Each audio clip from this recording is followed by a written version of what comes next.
Bonjour à tous. Je vais vous raconter un résumé de la bataille de Waterloo, heure par heure. Bon visionnage à vous. Prélude. En mars 1815, une nouvelle coalition se constitue au Congrès de Vienne pour combattre Napoléon, qui a quitté l'île d'Elbe. Louis XVIII a fui à Gand. L'armée de Wellington est déjà stationnée sur le sol belge, rejointe début juin par l'armée prussienne du maréchal Blücher. Napoléon préfère ne pas attendre l'offensive des Alliés et se lance à l'attaque, espérant séparer Wellington et Blücher et les battre l'un après l'autre. Repoussant les Prussiens, il franchit la Sambre à Charleroi le 15 juin.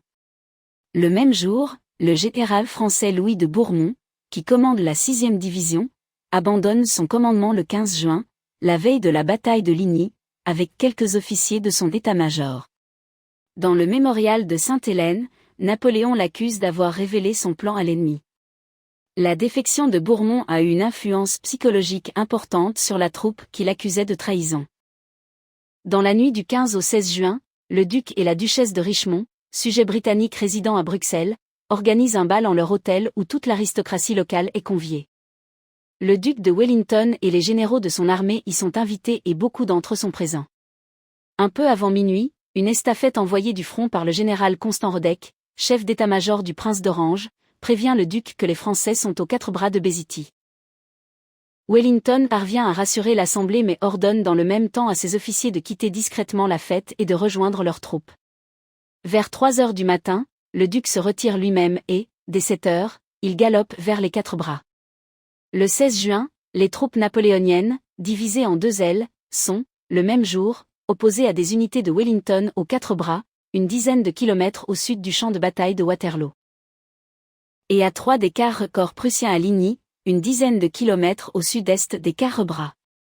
La manœuvre projetée de Napoléon consiste à battre son premier adversaire, les Prussiens de Blücher, l'empereur pensant à tort que celui-ci se replierait sur ses lignes naturelles de communication, Liège et Maastricht, puis à battre les Britanniques et les Néerlandais de Wellington qui se retireraient sur Bruxelles puis la mer. Le commandement de l'aile gauche française, 1er et 2e corps, est confié au maréchal Ney, avec la mission de s'emparer des 4 bras. Ney perd beaucoup de temps, ce qui permet l'arrivée de renforts alliés. Avec les 3e et 4e corps, Napoléon parvient à fixer les Prussiens à Ligny. Il veut saisir l'occasion pour les neutraliser définitivement. Pour cela, il ordonne au 1er corps, réserve de Ney, de venir couper les arrières prussiens, quitte à retarder la prise des 4 bras. Mal ou non informé de cette décision de l'empereur, Ney rappelle cette unité qui fait donc un aller-retour inutile, privant ainsi Napoléon d'une victoire décisive sur les Prussiens. L'armée de Blücher perd 12 000 hommes à Ligny.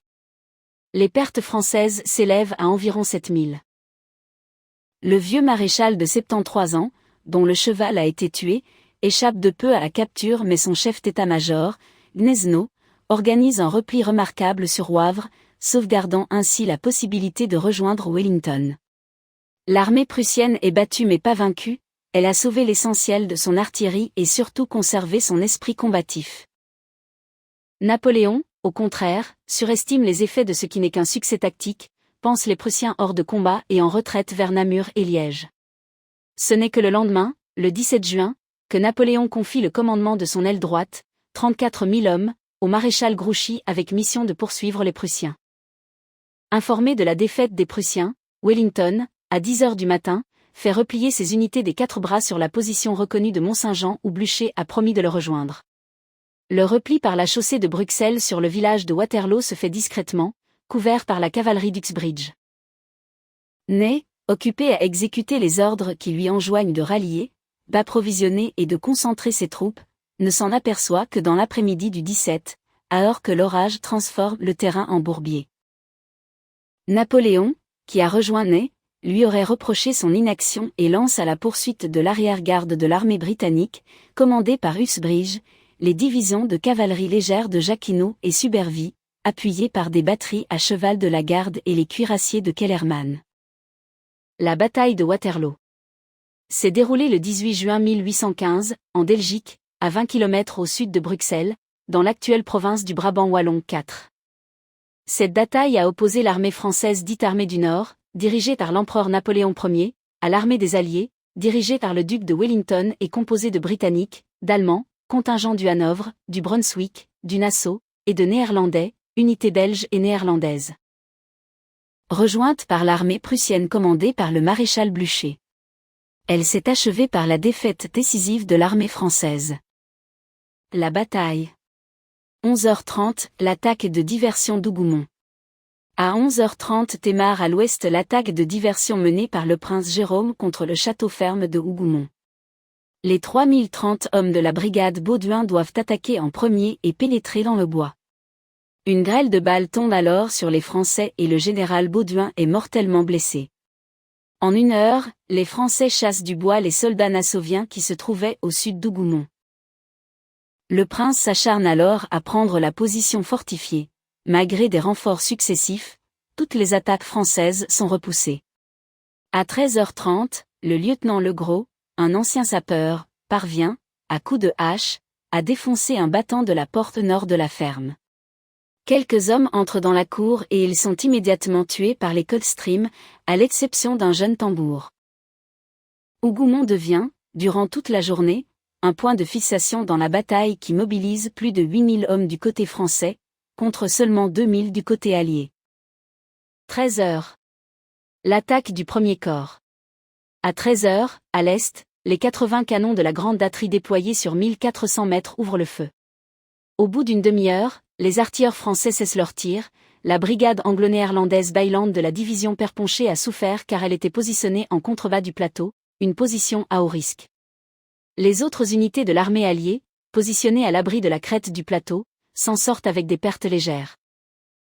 À 13h30, emmené par le maréchal Ney, le premier corps du général d'Erlon démarre la progression avec ses 4 divisions d'infanterie marchant au rythme des tambours qui scandent la marche à 76 pas par minute.